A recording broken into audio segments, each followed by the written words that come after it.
ఈరోజు బైబిల్ అధ్యయనం కీర్తనల గ్రంథము 43వ అధ్యాయము 5 వచనాలు చదువుకుందాం. ప్రార్థన. మిక్కిలి ప్రేమ కలిగిన దేవా, నీకు వందనాలయ్యా. చదువుతున్నటువంటి లేఖనములలో మాకు జ్ఞానాన్ని అనుగ్రహించండి. ఆమేన్. దేవా, నాకు న్యాయము తీర్చుము, భక్తి లేని జనముతో నా పక్షమున వ్యాజ్యమాడుము. కపటము కలిగి దౌర్జన్యము చేయు వారి చేతిలో నుండి నీవు నన్ను విడిపించుదువు. నీవు నాకు దుర్గమైన దేవుడవు. నన్ను త్రోసివేసితివినేమి?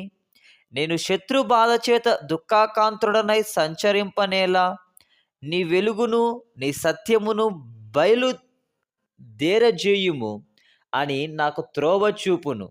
అవి నీ పరిశుద్ధ పర్వతమునకును నీ నివాస స్థలమునకును నన్ను తోడుకొని వచ్చును. అప్పుడు నేను దేవుని బలిపీఠమునొద్దకు, నాకు ఆనంద సంతోషములు కలగజేయు దేవుని యొద్దకు చేయుదును. దేవా, నా దేవా, సితార వాయించుచు నీకు కృతజ్ఞతాస్తుతులు చెల్లించుదును. నా ప్రాణమా, నీవేలా కృంగియున్నావు? నాలో నీవేలా తొందరపడుచున్నావు?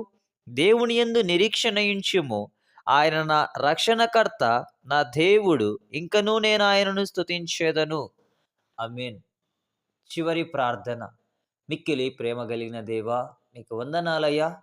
మాట్లాడిన ప్రతి మాటను బట్టి, జీవింపచేసిన ప్రతి మాటను బట్టి నీకు వందనాలు, స్తోత్రాలు చెల్లిస్తున్నాను తండ్రి. ఆమేన్.